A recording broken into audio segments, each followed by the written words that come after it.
Are we online? Good morning, everybody, or good afternoon, depending on where you are. I hope those of you that are online from Southeast Queensland are staying safe at the moment while Cyclone Alfred decides when and where he's going to land. Let's just hope there's not too much damage along the way. I would like to welcome everyone to another UAC Training and Education webinar. This is our fourth for the year and on a topic that is of great importance to everybody. Mental illness is one of the biggest issues facing in our society today. The following stats that I found are quite alarming. 1 in every 2 Australians will experience mental health illness sometime during their lifetime. And the World Health Organization predicts that by 2030, mental illness will have overtaken all other illnesses combined. Today, I have the pleasure of introducing Damien Coates, CEO of Dual Asia Pacific, who will be speaking about his own experiences. Damien founded Dual in Australia 2004 at the age of 32 and has since then grown the business to over 7 offices in Australia and New Zealand with over 200 staff. Damien first experienced depression in 1999 and over the last 25 years has learned how to manage his mental health. In recent years, he has become a mental health ambassador for the Black Dog Institute, sharing his lived experience with depression. And today he will share his journey with you. Attending today's webinar isn't just about gaining knowledge. It's about taking proactive steps to create a healthier, more supportive environment, both for ourselves and for our organisations. The insights that Damien is going to share could make a profound difference in how each of us navigate the challenges of today and support the mental well-being of ourselves and also those in our care. So thank you for being here, and I'll now pass over to Damien. Thanks, Jenny. Thanks so much for allowing me to come and present to you all today on a topic that is one of the really great challenges for society. And I'm so proud that the UAC is taking this step to really open up a session that is about such an important topic. Many of you have possibly heard me speak at broker conferences and various other events that I do. Dual donates 10% of my time in my role as a mental health ambassador on behalf of the Black Dog Institute, and we present to over 10,000 people in all sorts of industries across to really start to break the stigmas down to be able to provide support for each other, because I really do believe that together we can really make some big changes. And the fact that there's 100 people on this session today, it is CBD rated, so you will be able to get points. But most importantly, it's taking that time out of your busy day in your lunch break or whatever it may be to come and talk about a topic that I'm incredibly passionate about, as is everyone in society. So I'll just start to share. And the way we'll run this is that I'll talk for around, I think it's that one. No, that one? No. Okay. Yep, no, there we are. No, Damien, because you could have seen them the other way. Oh, okay. Sorry, I will. It's okay. You sure? Sorry, I've. No, go. Stop sharing. One moment. New Share technology. again. Share again. And then go to this top link here. That one there. Yeah. Then you get to see if you can get rid of that. Yep. So you can actually see people if they've got their Okay, screen perfect. on. So Jenny, can you see the full screen there? Just if I can check my presentation. Yes, we can. Perfect. Okay.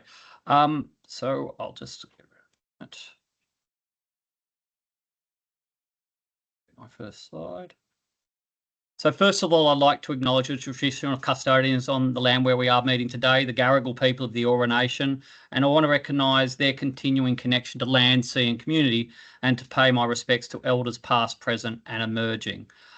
So today I'm here to talk to you on behalf of the Black Dog Institute as a mental health ambassador, where I deliver and share my journey of 20 years learning to manage my mental health and depression to really be able to help others. And if I take you through today, that my sort of journey is that I was diagnosed with depression in 1999. Over the next 13 years, I learned to put the pillars in place to be able to manage my own mental health, from which then in 2015, I really became a cheerleader for mental health. I went and did a lot of charity bike rides, creating awareness, shaving the head, jumping out of the aeroplane, raising funds and awareness for mental health.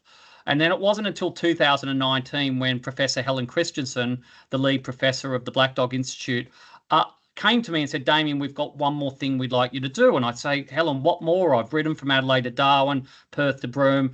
She said, we'd love you to do is to be yourself. And we really do believe that if a CEO is prepared to be vulnerable and to share your journey of depression and how you learnt to manage your mental health, that it could have a really profound impact on others. And, you know, that perception that CEOs are have powerful, they've got money. Well, I'm here to tell you is depression doesn't discriminate.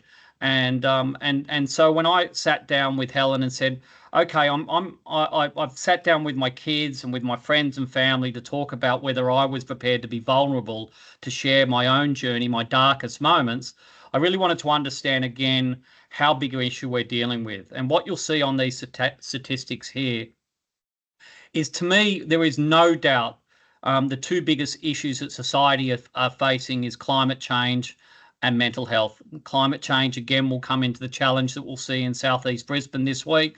But mental health is, without doubt, as big a challenge for me in terms of where I see society. 1 in 5 Australians are experiencing mental health issues each year. And that's 20% of the population. And I do these presentations in the US, in the UK, Europe, all over the world. It's a common statistic that 1 in 5 members of society are experiencing mental health illness. So if we look at this call today, there's 100 odd people, 20 of us are experiencing mental health illnesses as we speak. The next one, though, is probably even more frightening, and that's why we're here today, is 2/3 of Australians suffer in silence. 1 in 5 of us are experiencing mental health illness, but 2/3 of us are suffering in silence. We feel ashamed. We feel embarrassed. We don't feel supported. And what I want to do today is to help really create the mantra that a problem shared is a problem halved. Putting up your hand to say I'm struggling is a sign of strength, not a sign of weakness. Because I truly believe that if we can break these stigmas down and to normalise mental health, that it's okay to not be okay, and we can move from not 2/3 of us suffering in silence to be able to, then we can work together. Another statistic that probably was the most profound is the World Health Organization had released a report that by 2028 was estimated, or by 2030, it was estimated that mental health illness will have overtaken all physical health illnesses across society. Cancer, heart attack, diabetes, all physical health illnesses will be overtaken by mental health illness. And that, to me, shows we're at a real crisis point. Society is at a pivotal moment. GPs are quoting that 80% of the visits they have from patients are to do with mental health, not physical health. Workers' comp claims, 70% of workers' comp claims are now mental health claims, not physical health claims. The average time for a duration of a mental health claim is 8 times higher than a physical health claim. So all of these statistics are very powerful to show that we as a society must make change. We have to break the stigmas down. We have to support each other. We have to normalise the conversations to make sure that we're providing support, not only for ourselves, but as you'll hear later, most importantly, the next generation, because it's our children that generation are facing challenges that no other generation has faced. And I'll take you through some of that on the journey today. As I mentioned, my involvement, I'll be shortly sharing my own journey since I was first diagnosed with depression in '99. But that period really wanting to create awareness. I did some big bike rides from Adelaide to Darwin, Perth to Broome, London to Barcelona, to create awareness and break the stigmas. A lot of it going into rural Indigenous communities where mental health, farming communities, mental health is a major issue, and really wanted to sort of break that down and try to help support others and raise some incredibly important funds for the Black Dog Institute, which we will talk about later today. But if I go to my own journey, the first thing I want to talk to you about as I take you through my journey, there's three key pillars that have been the absolute rock foundations that I've had to put in place to be able to manage my mental health. Number one is communication. I'm a big believer there is nothing good kept in. A problem shared is a problem halved. Finding a way, whether it's with a psychologist, whether it's an EAP, whether it's your own a community and support network, there is nothing good kept in. And if we can find a way to get our feelings out, then together we have to let people know that there is support. Putting a hand up to say I'm struggling is a sign of strength, not weakness. There's some big changes. So I'll talk to you about how communication became a really important part of my journey. The next I'll talk about is diet and exercise. It's scientifically proven the endorphins associated with exercise have an incredibly positive impact on people's mental health. And it doesn't have to be riding from Adelaide to Darwin or Perth to Broome. Getting out, going for a walk each day, doing regular exercise is such an important part of an ongoing mental health plan. In terms of diet, it's proven what you put into your body is what you get out. And substance abuse is a major issue in terms of mental health. But also we're seeing some terrible trends with young people, particularly with high sugar-based diets. So there's no doubt that diet and exercise is a key pillar to be able to ensure that you're managing your mental health. And I'm really conscious of, if I've gone out and had a few drinks one night, well, then the next day I've got to make sure I've done my exercise. Am I bottling things up? I'm not communicating. I've got to make sure. So I constantly, I won't get it all right all the time, but I'm constantly really focusing communication, diet and exercise.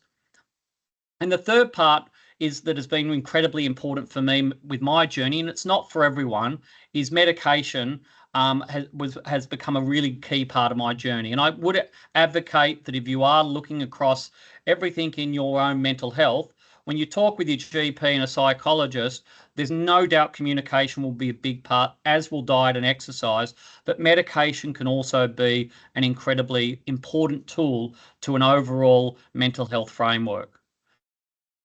So what I'd like to do is share my journey. I grew up in the northern beaches of Sydney, a really normal family, a loving family. I'm the eldest of 3 kids, and lived a really normal upbringing, surfing, footy, all of the things you would expect. My parents divorced when I was 12, but otherwise I had a really normal, loving upbringing. And it really wasn't until 1999 when I was as you can see, the Sydney Olympics picture here, I was given the opportunity to move to London. I moved to London with AIG, the exciting journey of working in Lloyd's, to be able to travel abroad.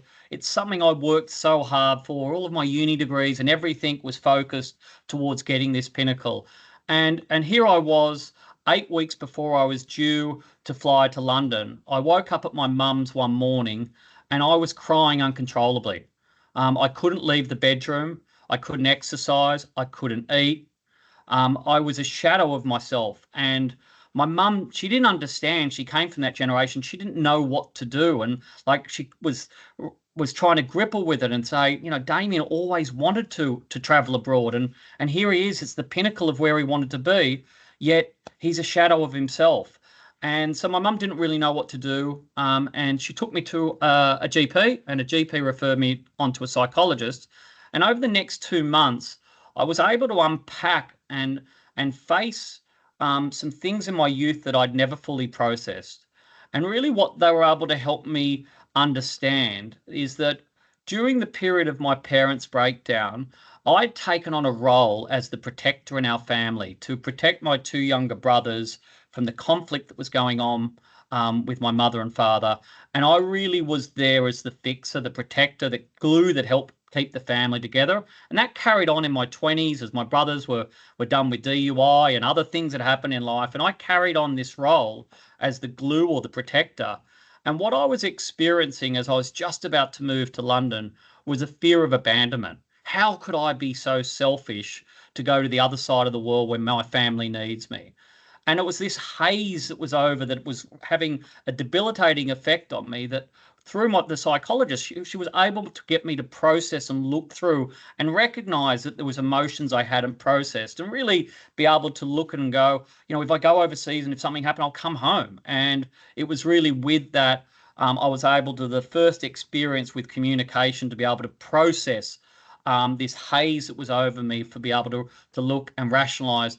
And I moved to London. I was there for 5 years.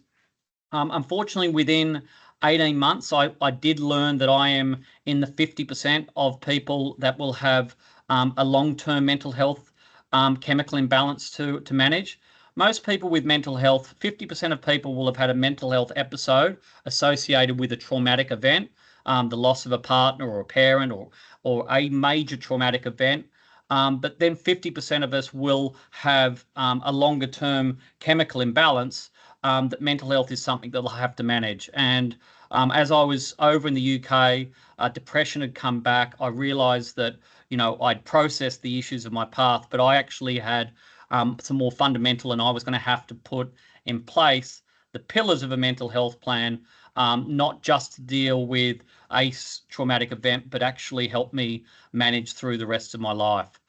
I'll just move across, sorry.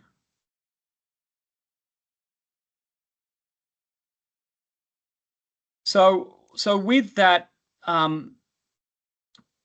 moved to London, and I learnt to deal with my own pillars of my mental health. The next real experience that we had with mental health as a family was on the 6th of December 2013. And it's a day that I'll never forget. I had come back and I'd set up Jewel. I'd become a dad, 3 wonderful kids, and life was great and the business was great. And then I was asked to move to London to run Jewel globally. And 6th of December 2013 is a day I'll never forget. I went to catch up with my brother, who had gone through some very difficult times. He'd had a marriage breakdown. He'd lost his job. He was living in a commercial shed. He'd run up hundreds of thousands of dollars of gambling debts. And I met with him just before I was about to move to London, and he told me that he was thinking of taking his life. And I'll never forget that Christmas, as we were sitting as a family, not sure what to do. My brother was in his room. We didn't know what state he was in. And I woke up the next day and called David Howden and said, listen, David, I can't move to London. I can't take the risk that I move 12,000 miles and something happens to my brother. And David, as the classic person is, he said, Damien, we'll figure it out. And so my brother moved in with us. He lived with us for 2 years. And over those next 2 years, we learned to put the pillars in place for him to manage his mental health. And I can say that he now lives in Brisbane. He has another child. He has a job. And he's got the 3 pillars that he focuses on, which is very important for managing his mental health. In terms of communication, my brother is really good at talking to my mum and I. And that's so important that you have a support network that you're able to get those feelings out. We go to see a psychologist and he never really found that connection. And I quite often say to people that if you see a first psychologist and you don't have that connection, try again. Quite often it takes 2 to 3 times for someone to find someone that they can really connect and build that rapport with, because it's that vulnerability that you're sharing with a potential stranger that is so important that you find that rapport. In the case of my brother, he never really felt that comfortable with a psychologist, but he did have his communication pillar managed by being able to communicate with my mum and I. In terms of diet and exercise, my brother was a heavy drinker, 6 VBs, 2 bourbons every day of the week, and that had a terrible impact on his mental health. The highs that he may have got at 10:30 at night of trying to dull his pain ultimately had an impact the next morning, that he was lower and lower. And substance abuse is a major issue in mental health. And in the case of my brother, we had to come up with a plan that was going to be sustainable. And to go to no alcohol was not going to be a plan that he supported. So my brother moved to 3 4X Golds. And my brother drinks 3 4X Golds every day. And by doing that, that's taken those huge highs and terrible lows that come with substance abuse to be able to allow him to manage his mental health. It took, in terms of diet and exercise, my brother wasn't going to run marathons. It was just getting him back in the water, having a swim, doing some really easy mountain bikes. It's all got to be relative. It's all got to be sustainable. So communication, he found his pillars. Diet and exercise, he found his pillar. But medication was something that my brother wanted to explore. and medication that really took the significant highs and lows and allowed him to keep at a constant level has become a really important part of his mental health plan. It really helps him, manage the major highs and the major lows of life, and it keeps him at a more constant pace. And so medication has really proven to be a great. So I guess I wanted to share with you my story, my brother's story, and now I bring you back to the third part of my story. And as many of you may know, I didn't move to London to take the global CEO role. I did something that I would recommend no one ever does, and that is I agreed to commute to London. So for the next 2 years, I took on the role of the global CEO, spending 3 weeks in Australia, 3 weeks in London, constantly traveling. And it had a terrible impact on my mental health. I was constantly exhausted. I felt I was letting everyone down. If I was in London, I felt I was letting my kids and friends down and family. And if I was in Sydney, I felt I was letting our colleagues down. And my mental health took a terrible development. I wasn't focused on communication. I was bottling things up. I was constantly exhausted. My diet and exercise was very poor. And it got to the point we had a big investor coming in our group, and I was on the deal team. And one day I didn't leave my apartment for 4 days. I was crying. I was in the fetal position. I couldn't function. And I hit real rock bottom. And I realized at that time that I needed to go back and focus on communication, back to see my psychologist, start to deal with what I wasn't facing, and that is it was not sustainable to be commuting. I focused on diet and exercise. I started running marathons. I really put that pillar in place of, knowing I had to do a run the next morning, then I wasn't going to have that extra glass of wine. Really focus on diet and exercise. And then also after seeing the success with my brother, I looked towards medication. And I can share with you that I had a very complex relationship with medication for the next 6 years. Many of you may know if once your dam levels have overflowed to a point that you turn to medication, it takes 3 weeks for it to have an impact. And unfortunately, it would have an impact, and I'd be feeling great. I'd be seeing things, and I'd get 6 months later, and I go, I'm not taking a tablet. That's for weak people. And I'd stop to take the medication, and within 6 months, the depression would be back. I'd start to take the medication. I'd feel great. And then 6 months later, I'd tell myself, I'm 10 foot tall. I'm bulletproof. I'm strong. I don't need the medication. And what I was able to do was to then sit down with my GP and my psychologist, who was able to help me again rationalize that if someone has a long-term chemical imbalance that is impacting them with depression, it's no different than someone who has diabetes or has a blood pressure problem. If you have diabetes or a blood pressure problem, you take a tablet or an injection every day of your life. If you've got a long-term chemical imbalance that causes depression, then take a tablet. So I can share with you today, I take a tablet every day of my life, and I will take a tablet every day of my life, because I've realized that I need to be executing all three pillars of my mental health: communication, diet and exercise, and medication. I hope by me sharing my journey and how I was able to use those pillars has been helpful. I really look forward to, there's a couple more things I want to share with you, and then I'm really excited if we can take 10 minutes to have an open Q&A. I find this is the most important part. The hardest person is one person asking the question, whether it's anonymously or putting it in the chat room or put your hand up. The more we can make this as an ongoing and open discussion, it really does help. I guess the next thing that I wanted to share with you, and it is the main reason that I'm here talking to you today, is that my fears are significant for all of us in society. It was estimated, as I mentioned, by 2030, mental health will have overtaken all physical health as forecast by the World Health Organization. They've recently brought that forecast in until 2028. So we're in a crisis with mental health, and if we don't take steps, then we are going to leave a terrible impact for the next generation. the statistics show the leading cause of death of Australians aged 15 to 44 is suicide. It's not car accidents. And that statistic has only got worse. 5 years ago, it was men aged 19 to 44. The leading cause of death was suicide. Then it was men and women 19 to 44. And then it's gone to 15 to 44. And youth mental health is at an absolute crisis. And it's understandable because the challenges that this generation is facing are more significant, I believe, than any generation that has had to face. Yes, every generation has had economic downturns, wars.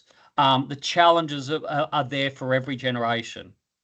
But this generation, with the impact of technology, the impact of time on device, social media, the pressures and intensity of cyberbullying, that this generation has challenges that no other generation has faced.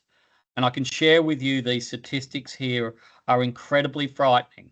But I want to talk to you from a position of hope. And I talk to you as a position of hope by making reference to my 3 children. My 3 children have all seen psychologists at different times of their life to either deal with the strain of their parents' breakdown or to deal with relationship issues that they have with their friends, the pressure of school. And I really do believe that we have a generation who wants to talk about mental health. And it really comes to us that are we comfortable to talk to and encourage our children to talk, whether it's our kids or we're an aunt or an uncle. We've all got young people around us and they've got incredible challenges, the pressures of social media, time on device, cyberbullying. You know, when we all grew up, if there was a bully in the playground at school, we'd go to a different part of the playground or we may change schools. Now for our youth, cyberbullying within a matter of seconds, we can have the trolling and 10,000 people attacking a young mind. The impact and what we've got to do to help support them to create some boundaries around time on device. I really want to talk to you and give you hope that this generation, through the reference I can make to my own kids, they want to talk about mental health. I give you another example of my son, Finn, you can see in that bottom photo. Finn is now 21. When Finn was 16, or 15 actually, his great friend Lockie, one of his great mates, unfortunately took his life. He jumped off a cliff on the beach. And what I got to see with Finn and his friends in the years after that, the first year after Lockie's passing, they went on a camping trip and really spent time together about checking in with each other, about understanding what could they have done to have spoken to Lockie, how they could have supported things. And now when they go away, they still talk about Lockie, but they use it as a really important time to check in with each other and say to each other, you don't quite seem yourself, you seem really angry, are you doing the right, and what I want to share with you is this is a generation that doesn't want to stuff it down. They want to get it out.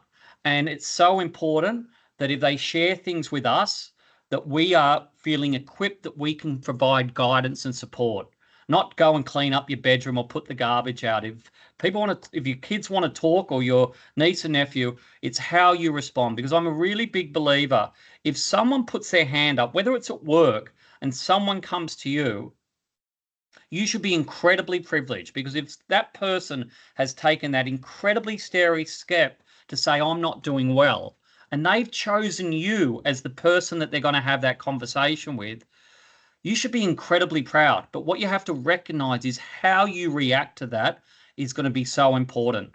It's the scariest thing in their life to get it out. They found a way of getting it out. And if you don't support and guide them, it can be really demoralizing and really shut things down. So I want to talk to you about, in terms of the next generation, our kids are there. They're looking for support.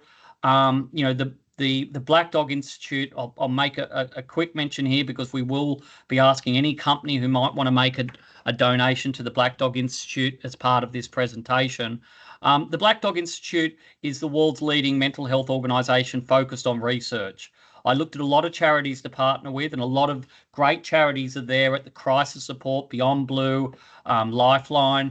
But really what fascinated me with the Black Dog Institute is that they're going to the cause. They're researching the underlying issues and see how we can get and be more preventive rather than and then having to fix things. The Black Dog Institute employs 320 psychologists that carry this incredibly important technical research. For the Black Dog Institute to run its services, it costs about $65 million a year. Less than 5% of the Black Dog's funding comes from government. So 95% of the funding they do on this incredible research comes from donations like your companies will be making today. And it's so important. And I'll just point to a couple of really important research projects that the Black Dog Institute is doing. One of the key ones that the funding from today, if any company makes a donation, and I really encourage you to please go to your management and ask, can they support the Black Dog Institute, is the Future Proofing Study. Now, the Future Proofing Study is a 5-year study on 8,000 primary school children across Australia from the ages of 7 to 13. And over 5 years, it is analysing the impact of time on device on a young person's mental health. And the statistics initially are frightening. But this research is going to be so important for us to be able to have those conversations with our children about boundaries in terms of time of device, to learn tools on how we can support each other. So I hope that today you're also getting some tips on what that you might be able to put in place to manage your own mental health, but also to understand how big the challenge society is facing on mental health, and that there is a lot of help and support out there from people like the Black Dog Institute. As I said, along the way, in fact, it'll be announced next month that we have passed a real milestone at Dual in that with the work that I've been able to do, we've just passed the milestone that we've raised over $1 million for the Black Dog Institute and presented to over 10,000 people annually on mental health as part of our commitment to break the stigmas down, to be able to support each other.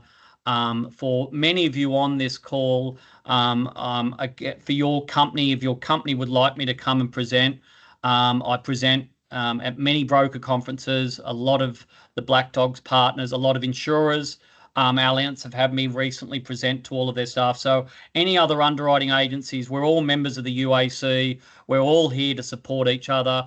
If any company would like me to come and present to their people, either at your conference or at on Teams or face-to-face, we'd be really happy to do that. We just asked for a donation for the Black Dog Institute. As I said, we donate 10% of my time to deliver these keynotes because I really do believe that a problem shared is a problem halved, and that we really do appreciate you taking the time out of your busy day to let's put mental health where it needs to be as one of the greatest challenges society faces. And I'm so proud that the insurance industry and the UAC as a peak body isn't looking to run a lunch and learn session on management liability policies. It's giving its time to try to bring its members together to break down mental health. On the screen there, if anyone wants to take a photo of the QR code, that will take you directly to making a donation to the Black Dog Institute. It will be recognised against the UAC. I really do think it's incredibly important. So if you can reach out to anyone in your company who might be able to make a donation, and as I said, if any of your companies, really the UAC have facilitated today to sort of set the scene on mental health. I'll be doing another one of these later in the year, but also hoping that there might be a bunch of underwriting agencies who will want to really put mental health at the centre of what they're doing, and I'd be more than happy to come and present on some of that. So as I mentioned, sorry, I'm just catching up here because Dual went through its global rebranding last week, and I haven't even caught up with the latest slide presentation. But as I mentioned, it's $1 million is what we've raised.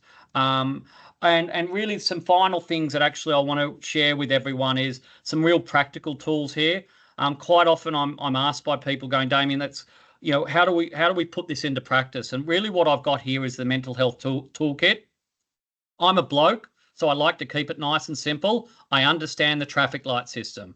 So the green is what I was talking about, the good base level mental health, communication, diet and exercise, breathing and sleep. You know, it's been proven that 7-8 hours of good quality sleep has a big impact on people's mental health. Breathing, one of the biggest issues for panic attacks and anxiety is overbreathing, hyperventilation. So learning these green techniques to keep yourself in the green is so important. There will be times that you will move from the green to the orange.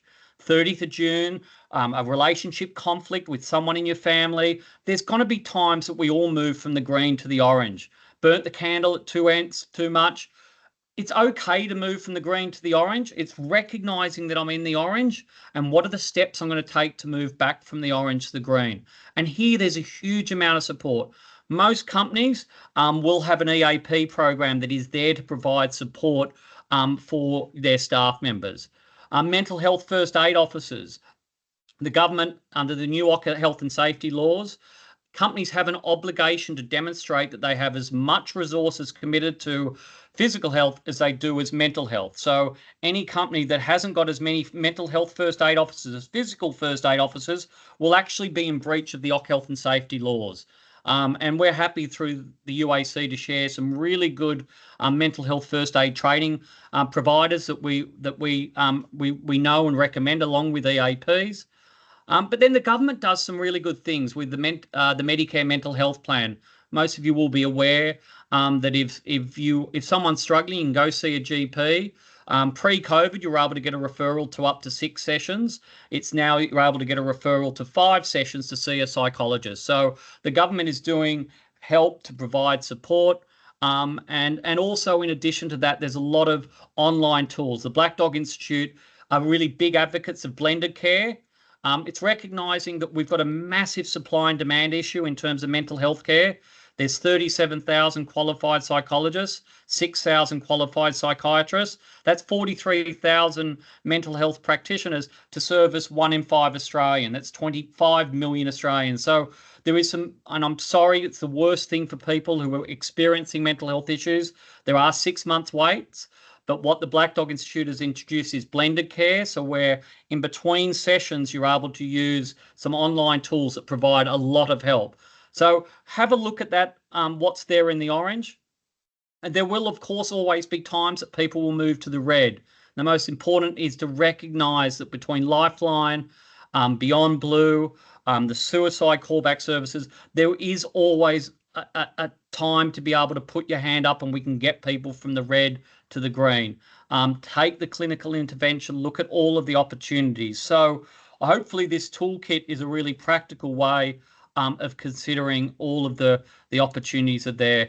As I said, if you check with your company that they have an EAP, and I know it's something that the UAC is also looking at, mental health first aid officers, support is there. And it's really important that people in their mental health quite often are relying on their colleagues as much as they do their spouse. And we've got to ensure that we're providing safe workplaces with regards to mental health. As I mentioned, the EAPs, they're there to provide a lot more support than just mental health. EAPs are there to help provide support in terms of addiction, sleep issues, relationship issues.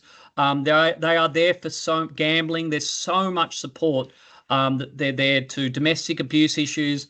An EAP is much broader than just mental health, and just always bear in mind that there is some help there for you. And I guess the final message that I'd like to leave with you is the one that I really live by, and that is a problem shared is a problem halved. There is nothing good kept in. If you get it out, and to know that society is there to support you, that a problem shared really is a problem halved, and really encourage you to get it out, because there is nothing good kept in. So that concludes the presentation, and from which I'd love to take any questions. And I will just stop sharing, if I can work out how to do that, and come back to, I think I'm back. And so, yeah, I hope that's been helpful. We've got another 15 minutes. If anyone's got any questions, either put it out on the chat room or raise your hand. If a bunch of you could turn your cameras on, I'd love to see some faces as we're having this this conversation. So, thanks so much. And I guess while we're waiting to see what questions come out, I'll pass over to Jenny if there's anything, Jenny, you'd like to say while we're waiting for some questions to come in. Thanks, Damien.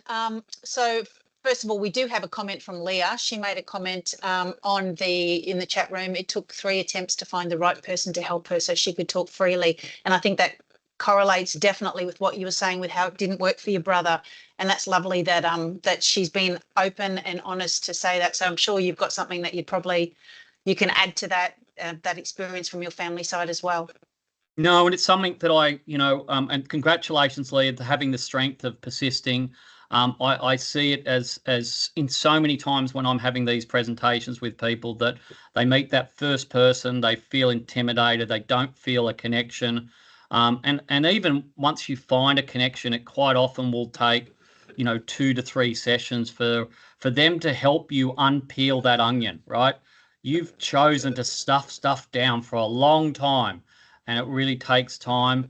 I'm sure, Leah, you and others have found that it takes time to really get those out, but there is nothing good kept in. We've got to find a way to get it out. So, yeah, great for sharing that guidance too, Leah. Thank you very much. We do have a question, Damien, from David Leach. On the subject of being approached by a friend or colleague who wants to discuss their mental health, do you have any suggestions on how we can make ourselves as approachable as possible? Yeah, thanks, David. That's a really good question, and that's one that I get quite a lot when I do these presentations. And it really is important to recognise your role as a support person. As I mentioned, the fact that a person puts up their hand and is struggling and has finally got to that point that they can get it out, and they chose you as the person that they wanted to share that with. That's something to be incredibly proud of. But your first steps are going to be so important. That how you react and it's not go and make budget and sort out your emails. It's how you sit and go and really want to help and understand that problem, because the confidence that you give them will help them exponentially on their journey. But just as much that if you don't instill the confidence, you can crush them. So it is such an important role if you are chosen by that person. By the same token, there's something that we all have to be really careful about, and there is some real issues of mental health by osmosis that is really been coming in, and that survivor impact that support group members are, by taking on other people's problems, they run the risk of impacting their own mental health. And so I do a lot of work with the Black Dog Institute. Every 6 weeks, their psychologists have check-ins with me just to make sure that I'm not taking too much on. Quite often when I go and present at conferences now, I'll come and present. I might be there the night before, but the night after, when there quite often is a lot of alcohol, I don't stay there because I've got to be really conscious of my own boundaries and make sure that I'm protecting myself. So I really think, David, the opportunity, if someone comes to you, the first thing is that you can put up, that offer them help. But then it's really important that you don't take on other people's problems, that what your role is there to listen and guide. And whether it's guiding that person to talking to their family members, to go and call the EAP, for whether they have spoken to HR or their manager, whether they've thought about going to see a GP or a psychologist. You can take so much on. It's really important that you recognise that that person has chosen you, but it's really important that what you're there is to listen and guide. And that's something I've had to really learn, because I'm a people person like everyone on this, and I want to go and fix other people's problems. But I'm not a psychologist, and I have to recognise that if I take things on that I'm not equipped to do, then it could have an impact on me. So really, of listening and guiding is probably the. So I hope, David, that's sort of that's a helpful perspective. Yeah, thanks, Damien. So I hope you can hear me. It's David. I can, David. I Thanks, guess mate. I'm partly asking as well, even before someone comes to you, do you have any thoughts on making yourself as approachable so that they feel they can? You know, sometimes you might see someone that you wonder might be struggling with something, but you don't want to intrude or be invasive. So I'm just interested in your thoughts there.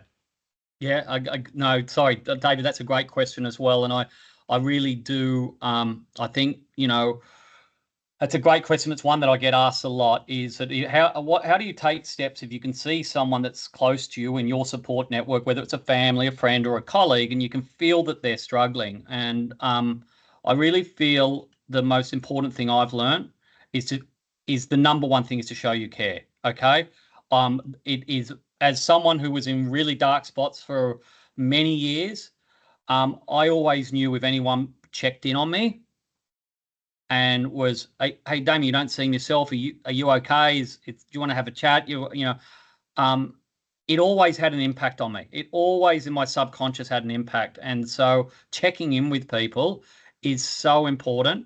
The next thing is really how you check in with people. And my guidance there is really open questions. Okay. Going to say things like, what do you mean you're not happy? It's a blue sky. Of that's a closed question, and it's a defensive. So really open questions of, you don't quite seem yourself. Is everything okay? If you haven't been exercising as much, how are you feeling? Just checking in. Those sort of really wide open questions are so important. And also recognizing where someone's at. Like there was many times in my life that, if someone came and said to me, Damien, let's go and do a 10K run, I just wasn't capable of getting off the lounge. And for someone just to sit with me and watch Netflix, that made an impact. It's just knowing that I'm not alone and that there is someone around me. And I might not say, thank you for coming to watch Netflix with me, but I know you're there. And so I don't know if that helps, David. There's lots of different things you can do. Some more direct, some more discreet, that really shows that person they're not on their own. Yeah, no, that's great. Thank you. I think the other thing too, Damien, that David made a comment, and your comment, a problem shared is a problem halved, is lovely. He's got another one. Happiness shared is happiness doubled. Important to share the good things with friends and family. I think that's a lovely quote also. I think absolute cracker there is.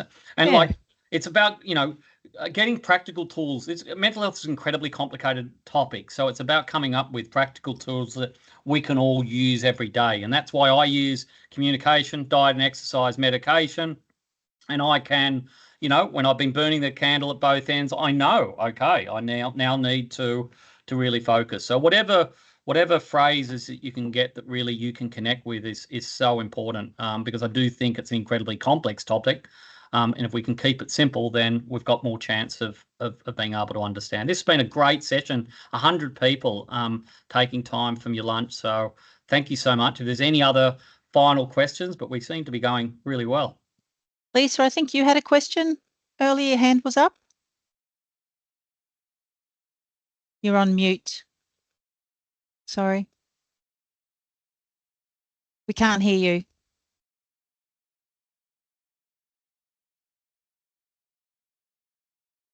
Is that? Now we can. Okay, sorry about that. Thanks for a great presentation, Damien, and thanks for organising it, Jenny and Tracy. It's a very linked question to David's. It was more about the practical ways that we can help people.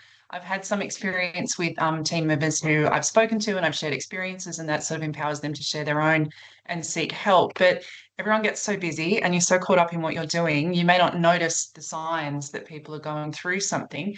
Are there sort of practical ways that we can set up an environment generally, or checkpoints for people to make sure we remember to look and see how someone's feeling, or just that it's not as nice in a way, I guess. It's very structured, but just to make sure we don't forget to look, I guess. Yeah, I think that's so important, and we can all, we get caught up in the busyness of everything that's happening in life, and stopping and pausing. I'll tell you another little tool that I use, and all I'm doing is sharing the tools that I use. Is with my direct reports, I've made a real conscious efforts now in my direct reports that 1 in every 4 catch-ups I have with them is not about their to-do list and their emails. It's actually checking in with them. And just want to check in. How's everything going? How are you feeling? How's your family feeling? And just showing that it's not just about hitting the EBITDA and clearing your emails and making budget, that you have a more open conversation that is just checking in and seeing where that conversation goes. So I don't know if that helps. That's something that I'm trying to do with my kids as well, because we all are so task orientated, aren't we? That yeah. I think you're right. We've started having that as the first question in the one-on-ones is how are you? Anything you want to talk about, just to let them frame it. And it's almost, for me, it's a reminder to pay attention, because you do get caught up in what's got to be done. But no, thank you. That's good. Oh, it sounds like you're on the right path. So keep going. It's a discipline, because you catch up with everyone and you want to know where are they with things and all your projects. And actually, no, I always believe that if someone's putting their mental health and physical health at the center of everything they do, then everything else will follow. Healthier people are happier people, are more productive people. So I just saw there was a really good question that's come in from Michelle, and her and her family have had some difficult experiences with psychologists, and I get, it's a very tough one, that if you've gone to see a psychologist and you haven't felt supported, you felt closed, and I hear many times where people felt that they failed, and that is awful, and all I can really say is to try a couple of times. So many people have told me that they have found someone who felt that it was their problem, that you are the problem, and then they tried 2-3 other people, and then eventually found someone that they find really comfortable. So all I can do is share my experience that quite often people with 2 to 3, they do find the right person, but not always. And as I said, with the case with my brother, he just never felt that comfort and rapport. But the important thing was he did have a support network in my mum and I who he could communicate with, because ultimately it's getting it out. And I'm really sorry, Michelle, that you and your family have had that experience. All I can do is share the many times I've seen where people have felt it hasn't worked with 1, 2, sometimes it's been 3 or 4 people, different gender, different ages, and even at times using the EAP, because sometimes we find that people don't feel ready to go to a psychologist direct and go into the GP. But if they go to their EAP, it's more a gradual sort of working. So unfortunately, there's no one answer for this. But thank you for sharing your experience, Michelle, and hopefully I've been able to share some context as well. We might wrap it up in that, if no one else has any more questions. Firstly, thank you, Damien, for being so vulnerable in your presentation, sharing your experiences on depression, and importantly, how it doesn't discriminate anyone. Breaking the stigma, realising it's okay not to be okay, I think that should be the norm, and that's something that we need to be practicing. Understanding the 3 pillars and their importance for mental health, communication, a problem shared is a problem halved. Lifestyle and diet play an important part in your ongoing mental health plan, and also medication being a key part of a journey and ongoing health. I'm sure every one of us has picked up a couple of key points to help ourselves, our family, and our friends moving forward. That mental health toolkit is so easy, but we get caught up with life and forget about looking after ourselves. It's that stuff we need to remember to do all the time. So thank you again for being so honest with all of us today.